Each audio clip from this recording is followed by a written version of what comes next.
सभी को हरिओम। आरंभ करते हैं पाठ संख्या 61।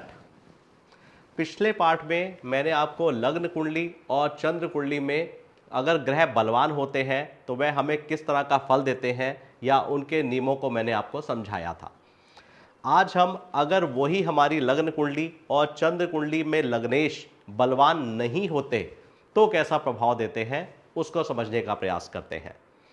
अगर बलवान होंगे तो हमारी आयु में वृद्धि करेंगे। हमारा जब योग या राजयोग आएगा तो उसे हम पूर्ण रूप से फलीभूत करेंगे। अब जब हमारे ग्रह निर्बल होंगे तो जब हमारा राजयोग आएगा या हमारी अच्छी दशा आएगी तो वह हमें उतना अच्छा फल नहीं देगी। इसके लिए हमें लग्न और लग्नेश को देखना बहुत ज़रूरी है। तो जब भी आप कुंडली एनालाइज करना शुरू करेंगे तो सबसे पहले हमें लग्न देखना है कि वह पर कौन सी राशि है, वहाँ पर किसी बुरे ग्रहों का प्रभाव तो नहीं है, और जो उसका स्वामी है वह कैसी स्थिति में है और किसके साथ बैठा है। ये सब मैं आपको थोड़ा थोड़ा पहले बता चुका हूँ, अभी आगे प्रेडिक्शन में और बताता रहूँगा। अब हमारा पहला नियम है चंद्र व लग्न का निर्बल होना। अब अगर हमारे जो भी लग्न के स्वामी या फिर जो भी हमारे चंद्र लगन के स्वामी होंगे, या तो वह 0 डिग्री के हों या 0 से 6 डिग्री के बीच में हो या फिर 24 से 30 डिग्री के बीच में हो, जिसे हम मृत अवस्था कहते हैं। मैंने आपको अवस्था फल भी पीछे पढ़ाया हुआ है, अगर आपने ना पढ़ा हो तो एक बार आप अवस्था फल को पढ़ सकते हैं। अगर हमारे ग्रह डिग्री बहुत कमज़ोर होगी तो हम उन्हें निर्बल कहेंगे। पहला नियम तो ये है। दूसरा, अगर कोई भी ग्रह हमारे सूर्य देव जी के पास आ जाता है, जैसे फॉर एग्जांपल हमारे चंद्रदेव, जब भी चंद्रमा सूर्य से 12 डिग्री के आसपास आ जाते हैं तो वह अस्त हो जाते हैं। उसी तरह से हमारे शुक्रदेव जब 10 डिग्री के हो जाते हैं और सूर्य के आसपास आ जाते हैं तो वह अस्त हो जाते हैं। तो अगर ऐसी अवस्था होगी तो भी हमारा ग्रह निर्बल हो जाएगा। हो सकता है हमारे लग्न में सूर्य के साथ कोई ग्रह बैठा हो या हमारा लग्नेश बैठा हो, जिसकी हम बात कर रहे हैं। चंद्र कुंडली में या फिर लग्न कुंडली में अगर हमारे लग्नेश सूर्य के साथ बैठे हैं और जो डिग्रियां मैंने आपको बताई हैं इन डिग्रियों के अंतराल में हैं तो वह अस्त कहे जाएंगे, जिस वजह से उनकी ताकत कम हो जाएगी और वह हमें बहुत अच्छा रिजल्ट नहीं दे पाएंगे। अब हमारा दूसरा नियम है, इन दोनों पर पाप दृष्टि या अशुभ दृष्टि। आप जानते हो कि शास्त्रों में पापी लिखा होता है या पाप दृष्टि लिखा होता है, मगर मैं उसे शुभ या अशुभ कहता हूं, इसलिए मैंने आपके सामने दोनों बातें लिख दी हैं।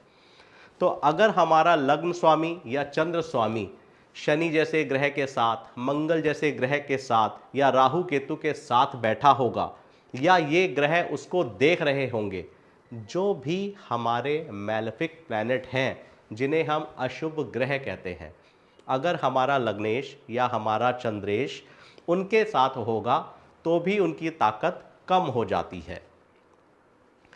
अब हमारे ग्रह ज़्यादातर एक एक ग्रह के साथ बैठे दिख जाते हैं तो इसका मतलब ये नहीं है कि आप नेगेटिव एस्ट्रोलॉजी करना शुरू कर दें। इसके नियम आगे और भी हैं, मैं आपको धीरे धीरे बताऊंगा। खाली हमारा लग्नेश या चंद्रेश सिर्फ एक ग्रह के साथ बैठ जाएगा तो हम बहुत ज़्यादा हानि नहीं कहेंगे। जब तक उस लग्नेश को 2 या 2 से अधिक ग्रह, वो भी पापी ग्रह, दृष्टि दे रहे हो या युति दे रहे हो या फिर पीड़ित कर रहे हो, तभी हम ये बात कह सकते हैं कि हमें इस घर से संबंधित थोड़ी सी नेगेटिविटी मिल सकती है।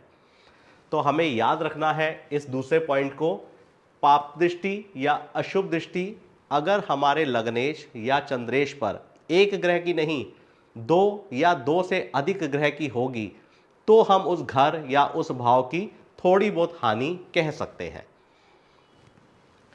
हमारा तीसरा नियम लग्नेश व चंद्रेश का अस्त होना। मैंने आपको बताया है कि सूर्य से अगर हमारे चंद्रदेव 12 डिग्री, हमारे शुक्र 10 डिग्री, हमारे गुरु बृहस्पति 11 डिग्री, हमारे बुध देव 14 डिग्री, उनके पुत्र शनिदेव 16 डिग्री और हमारे मंगल देव 17 डिग्री अगर सूर्य के करीब आ जाते हैं तो यह अस्त हो जाते हैं।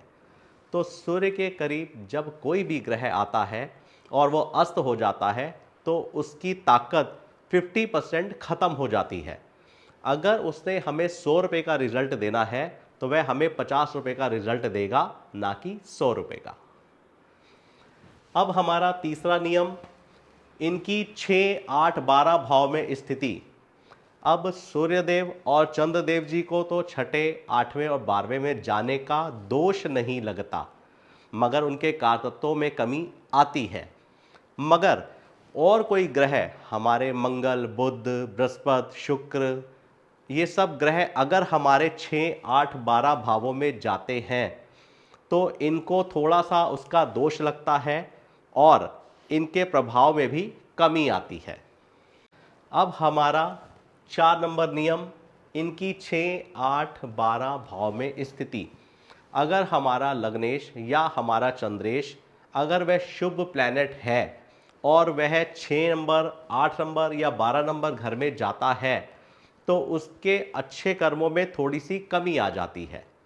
और अगर हमारे बुरे ग्रह जाते हैं तो वह उस घर के लिए तो अच्छे हो जाते हैं मगर लग्नेश के लिए बुरे हो जाते हैं, क्योंकि लग्नेश जिस भी घर में जाएगा उस घर के लिए तो फुल एनर्जी कर देगा मगर उसका कहीं ना कहीं थोड़ा सा प्रभाव लग्नेश पे आता है। मान लीजिए हमारे मंगल देव हैं, 6 नंबर घर में चले जाते हैं। अब हमारा मंगल यहाँ लिखा मैंने, मान लीजिए इसको लग्नेश है, ये 1 नंबर राशि है और ये छठे में जाएंगे। तो अब हम 6 नंबर घर में मंगल जाएगा तो अच्छा फल करेगा, क्योंकि बुरे घर में बुरा ग्रह जाता है तो अच्छा फल करता है। हम शत्रुओं से जीत जाएंगे, हमें संघर्ष करने की ताकत हमारे में बहुत ज़्यादा होगी। अगर हम कोई कंपटीशन वगैरह में भाग ले रहे हैं तो उसमें हमारे पार कर जाने के चांसेस ज़्यादा अच्छे होंगे। तो छठे घर से तो मंगल के अच्छे प्रभाव देखने को मिल रहे हैं, मगर वो लग्नेश है, जब उसकी दशा महादशा आएगी तो जातक पीड़ित होगा तभी तो उसको लड़ने की ताकत आएगी। वह नौकरी के लिए स्ट्रगल कर रहा होगा तभी तो स्ट्रगल करके वो आगे पार जा पाएगा। अगर उसे कोई बीमारी लग जाएगी तो वो ट्रीटमेंट लेगा, उसके लिए उसके पास विल पावर बहुत अच्छी होगी मगर वो उस बीमारी से ठीक हो जाएगा। तो अब इस घर के अच्छे रिजल्ट हुए मगर लग्नेश के लिए थोड़ा सा बुरा प्रभाव दिखाई देता है। तो इन चीज़ों को गहराई से मैं आगे आपको समझाऊंगा, मगर यहाँ पे जो 4 नंबर लिखा था कि इनकी 6, 8, 12 भाव में स्थिति, अगर अच्छे ग्रह या बुरे ग्रह 6, 8, 12 में जाते हैं तो कुछ ना कुछ बुरा प्रभाव रखते हैं, जिसे मैं प्रेडिक्शंस में आगे आपको क्लियर कर दूंगा। अब हमारा 5वां नियम, चंद्रमा की 6, 8 स्थानों में ग्रह दृष्टि होकर स्थिति। मतलब कि चंद्रमा हमारे या तो छठे स्थान में या 8वें स्थान में हो। तो अब छठे और 8वें में सूर्य और चंद्रमा को जाने का दोष नहीं लगता है, मगर उसके कारतत्वों में कमी आती है। तो उसका कहना है कि उसकी स्थिति भी यहाँ पर हो और उसको बुरे ग्रहों का या अच्छे ग्रहों की दृष्टि भी हो। अब मान लीजिए मैं 1 मिनट के लिए यहाँ पर चंद्रदेव जी को विराजमान करता हूँ और मैं शनि देव जी को यहाँ विराजमान कर देता हूँ। तो अब शनि देव जी की 1, 2, 3 पहली दृष्टि चंद्रदेव पे जाएगी। अब ये हमारे लग्न से 8वां है। एक तो चंद्रमा को दोष नहीं लगा, मगर लग्नेश को तो मन में पीड़ा हो सकती है क्योंकि चंद्रमा मन होता है। अब शनि देव जी की दृष्टि है तो हो सकता है जातक थोड़ा चिंतित रहता हो, थोड़ा डीप थिंकर हो, बातों को थोड़ा गहराई से सोचता हो। और ज़्यादा ग्रहों की दृष्टि पड़ जाए तो ऐसे जातक थोड़े थोड़े एंजाइटी के पेशेंट भी हो सकते हैं, या फिर इनकी माता को थोड़ा सा स्वास्थ्य में पीड़ा देखने को मिल सकती है, या फिर काल पुरुष की पत्रिका में ये स्थान चंद्रमा का नीच का स्थान होता है। तो हर समय जातक थोड़ा उदास उदास सा या थोड़ा दुखी मन का रहता हो। तो इस तरह के प्रभाव जब हम पूरी कुंडली लगाएंगे तो प्रिडिक्शन करते करते समझ लेंगे। अभी मैं समझा रहा हूं कि जब ग्रह निर्बल होता है तो हमें अच्छा प्रभाव देगा या बुरा। तो ऐसी स्थिति में हमें अच्छा या बुरा परिणाम कैसे देगा, ये आपको समझाने का प्रयास कर रहा हूं। अब वक्री व पापी ग्रहों से दृष्टि, शुभ ग्रहों की 6-8 भावों में स्थिति, इसको दो पार्ट में समझ लेते हैं। वक्री व पापी ग्रहों से दृष्टि। अब मान लीजिए शनिदेव यहां पर वक्री हो जाए। शनिदेव पहले ही एक मैलेफिक प्लैनेट है, वह हमें अशुभ परिणाम जल्दी देते हैं। अब ऐसा प्लैनेट जब वक्री हो जाता है तो उसका बुरा प्रभाव करने की ताकत और बढ़ जाती है। तो हम कह सकते हैं कि वक्री प्लैनेट हमें और ज़्यादा अशुभता देने के लिए तैयार हो जाता है। अब वही दृष्टि जो अभी शनिदेव जी पर पड़ रही थी, जितना बुरा प्रभाव दे रही थी, अब वक्री होने पर उससे 5 से 10% ज़्यादा बुरा प्रभाव देने लग जाएगी। तो इसलिए वक्री व पापी ग्रहों की दृष्टि को इस तरह से समझा जाता है। अब कह रहा है शुभ ग्रहों की 6-8 भावों में स्थिति। अब मान लीजिए यहां पर गुरु बृहस्पति देव विराजमान हो जाते हैं।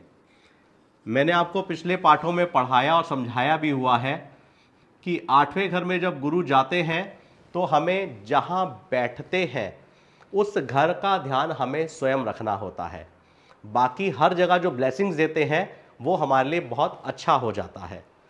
अब गुरु जैसा प्लैनेट यहाँ बैठेगा तो उसकी पहली दृष्टि 5वें घर पे, दूसरी दृष्टि 7वें घर पे और तीसरी सुख के स्थान पे पड़ती है।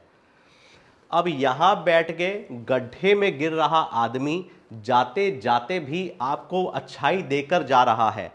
आपको हॉस्पिटलाइज नहीं होना पड़ेगा, कोई जेल योग होगा तो वह नहीं होगा, कोई दूर की परेशानी आ रही होगी, कोई हॉस्पिटलाइज हो रहा होगा, कोई बुरी खबर आने वाली होगी तो उसको ठीक करने का पूरा प्रयास करेगा। हमारे कुटुंब में, हमारे संस्कारों में, हमारी वाणी में, हमारे परिवार में, हमारे खान पान में, इन सब चीज़ों में अच्छा करेगा। हमारे सुख में, हमारी माता के स्वास्थ्य में, हमारे लग्जरी जीवन में, हर चीज़ में हमें शुभता देगा। मगर अब 8वें घर में जब गुरु बृहस्पति बैठेंगे तो उसके स्वयं के कार तत्वों में कमी हो जाएगी। तो इसलिए वो कह रहा है शुभ ग्रहों की 6-8 भावों में स्थिति, जब ये 6 या 8 नंबर घर में जाएंगे तो इनके खुद के जो कार तत्व हैं उनमें थोड़ी सी कमी आ जाती है।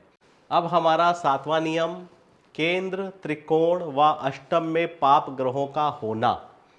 अब हमारे केंद्र में जो कि ये है, त्रिकोण में और ये 8वें स्थान में, अगर इन स्थानों में अगर पापी ग्रह होंगे तो वह अपनी दशा महादशा आने पर हमें उस घर के अच्छे रिजल्ट नहीं देंगे, क्योंकि वह बुरे स्थानों के स्वामी हैं। तो जब उनकी दशा महादशा चल रही होगी तो वह हमें अच्छे फल के साथ साथ बुरा फल भी दे देंगे। अगर केंद्र में, त्रिकोण में शुभ ग्रह होंगे तो वह हमें पूर्ण फल देंगे, और अगर हमारे मैलेफिक प्लैनेट होंगे तो वह हमें शुभ परिणाम कम देंगे और अपनी दशा महादशा में बुरे परिणाम ज़्यादा दे सकते हैं। तो इनको भी हम प्रिडिक्शन में धीरे धीरे आगे समझ लेंगे। अभी सिर्फ आप ग्रहों के निर्बलता पे ध्यान दीजिएगा, क्योंकि मैं ज़्यादा डीप एनालाइज आपको अभी नहीं बताना चाहता हूँ, क्योंकि आप कंफ्यूज हो जाओगे, आप समझ नहीं पाओगे। तो धीरे धीरे आपकी सामर्थ्य को बढ़ा रहा हूँ। अब हमारा 8वां नियम, चंद्र स्वामी और लग्न स्वामी पापी ग्रहों से पीड़ित। अब अगर हमारा लग्नेश या चंद्रेश पापी ग्रहों के साथ होगा या उनके साथ युद्ध होगा या उनके साथ दृष्टि में होगा तो मैंने आपको बताया है कि वह हमें अच्छा रिजल्ट कम देगा, क्योंकि शुभ ग्रह को जब बुरे ग्रह देखते हैं तो वह उसकी शुभता को ख़त्म कर देते हैं और उसमें अशुभता भर देते हैं, या फिर उसमें लड़ने की ताकत नहीं रहती, आपको अच्छा फल देने की ताकत वो ख़त्म कर देते हैं। आप जिस भी पहलू से समझना चाहें मेरी बात को समझ सकते हैं। कोई भी एक अच्छा व्यक्ति है, वह आपके लिए अच्छा करना चाहता है, मगर 4 लोग उसका बुरा करना चाह रहे हैं, तो वह 4 लोगों में घिरा रहेगा और वह उसको टॉर्चर कर रहे होंगे, तो उस समय पर वह आपको अच्छा फल देने में थोड़ा सा असमर्थ हो जाता है। तो इसलिए कहा जा रहा है कि चंद्र स्वामी और लग्न स्वामी का पापी ग्रहों से पीड़ित होना। अगर वो पीड़ित होगा तो उस पे प्रभावों में थोड़ी सी कमी आती है। अब लग्नेश व चंद्रेश का षडाष्टक योग होना। भावत भावम का नियम आप जानते हैं। कोई भी ग्रह जब अपने से छठे और आठवें विराजमान हो, मान लीजिए मैंने यहाँ चंद्रदेव जी को 6 नंबर घर में बिठा दिया है और यहाँ से गिनने पर 8वां स्थान 1 2 3 4 5 6 7 8, अब यहाँ पर मैं शुक्रदेव जी को बिठा देता हूँ। तो जब भी इन दोनों की दशा आएगी तो हम कहेंगे कि ये षडाष्टक की दशा है, जिसे हम 6 और 8 की दशा कहते हैं। यहाँ से गिनूंगा तो 8 आएगा, वहाँ से गिनूंगा तो 6 आएगा। 1 2 3 4 5 6 7 8। अब मैं शुक्र से गिनना शुरू करता हूँ तो 1 2 3 4 5 6। तो 6 और 8 के कॉम्बिनेशन को हम षडाष्टक की दशा कहते हैं। तो जब अगर किसी ग्रह की दशा आए और उसका षडाष्टक का योग बन रहा हो तो उस समय पर भी वह हमें बहुत अच्छे परिणाम नहीं देता है। अब हमारा लास्ट 10वां नियम, D1 और चंद्रलग्न। ये आपका D1, इसे हम D1 भी कहते हैं, इसे हम लग्न भी कहते हैं, इसे हम जन्म कुंडली भी कहते हैं। अब हमारा D1 में और चंद्र लगन में केंद्र में शुभ का ना होना, शुभ ग्रह का ना होना या केंद्र स्थान रिक्त होना। अब ये हमारा केंद्र है। अब इस केंद्र में कोई भी ग्रह विराजमान ही ना हो, पूरा केंद्र हमारा खाली हो, सारे ग्रह यहाँ विराजमान हो, शनि मंगल बुध शुक्र राहु केतु और हमारे सूर्य। अब देखिए कोई भी ग्रह हमारे केंद्र में नहीं है। जब हमारा केंद्र खाली होता है तो हम इसे रूट बोलते हैं। एक तरीके से ये हमारी जड़ है। अगर आपकी जड़ कमज़ोर होगी तो कोई भी पौधा आप लगाओगे तो उससे फलित होने में या फिर उसे फलने फूलने में समय ज़्यादा लगता है, उस पर ज़्यादा मेहनत करनी पड़ती है, उस पर ज़्यादा ध्यान देना पड़ता है। अगर हमने कोई पौधा लगाया है तो उसको समय समय पर पानी खाद हर चीज़ देनी पड़ती है। तो उसी तरह से अगर किसी के केंद्र खाली होता है और उसमें कोई भी अच्छे या बुरे ग्रह नहीं विराजमान होते हैं तो ऐसे जातकों पर थोड़ा उनके जीवन पर ध्यान देना पड़ता है। वो जल्दी बीमार ना हो जाएं, वे अपने करियर में अच्छा काम कर सकें, तो उनको हर जगह पे एक छोटे मोटे एक सपोर्ट की ज़रूरत रहती है। अब आगे कह रहा है केंद्र में शुभ ग्रह का ना होना। अब मान लीजिए कि सारे शुभ ग्रह 6 8 12 में हो और सारे बुरे ग्रह केंद्र में बैठ जाए। यहाँ पर मान लीजिए मंगल बैठ जाए, 8 नंबर राशि है, यहाँ शनिदेव बैठ जाए, यहाँ सूर्य बैठ जाए। अब यहाँ 2 नंबर के स्वामी शुक्र हैं, वो यहाँ बैठे हैं, राहु केतु ना बैठे हों। अगर बुरे ग्रह ही केंद्र में बैठे होंगे तो वह भी हमारे जीवन पर बुरा प्रभाव देते हैं, क्योंकि अच्छे प्लैनेट जिन्होंने हमें शुभता देनी थी वो बुरे स्थानों में चले गए और जो बुरे प्लैनेट जिन्होंने हमें मारना था वो हमारे केंद्र में आके बैठ गए। तो अगर इस तरह का भी संबंध होता है तो भी हमें थोड़ी बहुत पीड़ा देखने को मिलती है। आज मैंने आपको कुछ ज़्यादा ही डीप बताने की कोशिश की है, तो आप किसी भी चीज़ से परेशान नहीं होइएगा, घबराइएगा नहीं। ये हर एक प्रेडिक्शन हर एक चार्ट पर उसके अनुसार की जाती है। हमारे 100 के 100 नियम एक ही चार्ट पर नहीं लगते हैं। अगर कोई आपने रूल रेगुलेशन की बुक बनाई होगी तो वे सारे एक ही चार्ट पे फॉलो नहीं होते हैं। किसी चार्ट पर कोई नियम लगता है और किसी चार्ट पर कोई नियम लगता है, मगर हमें नियम तो सारे याद होने चाहिए। तो इसलिए मैं अब आपको नियमों को याद करा रहा हूँ। जब आपको सारे नियम याद हो जाएंगे तो जब मैं प्रेडिक्शन करूँगा और मैं आपसे कहूँगा कि षडाष्टक की दशा चल रही है या षडाष्टक चल रहा है या बुरे प्लैनेट केंद्र में है, अच्छे प्लैनेट बाहर 6 8 12 में है, या फिर शुभ ग्रह जो है वो पीड़ित है, जब मैं इस तरह की बातें करूंगा तो आपको समझ में आएगा कि हाँ, मैंने ये सब चीज़ें आपको पहले से समझा और सिखा रखी हैं। इसलिए आपको थोड़ा सा डीप नॉलेज देने की कोशिश कर रहा हूं। अगर इस पार्ट में आपको कुछ भी समझ में ना आ रहा हो तो आप मुझे कॉल कर सकते हैं, आपके पास मेरी मेल आईडी है, आप मुझे मेल कर सकते हैं, आप मुझे व्हाट्सएप पे बता सकते हो।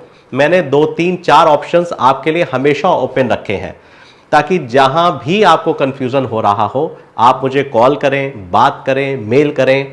मेरी हर बार कोशिश रह रही है कि मैं आपके हर सवाल का जवाब देने का पूरा प्रयास करता हूं।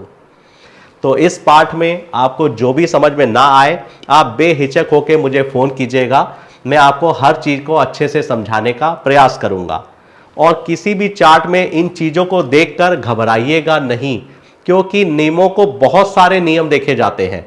अब सारी पढ़ाई में एक दिन में आपको नहीं करा सकता, तो धीरे धीरे आपको नियम बताता जाऊंगा, कब ये अच्छा होगा, कब यही नियम बुरा होगा, कब किसके साथ बैठा अच्छा दे रहा है और कब किसके साथ बैठा बुरा दे रहा है, ये सब चीजें आपको समझाऊंगा। तो आप सभी पर भगवान शिव शंभू जी की कृपा सदा बनी रहे। सभी को हरि ओम।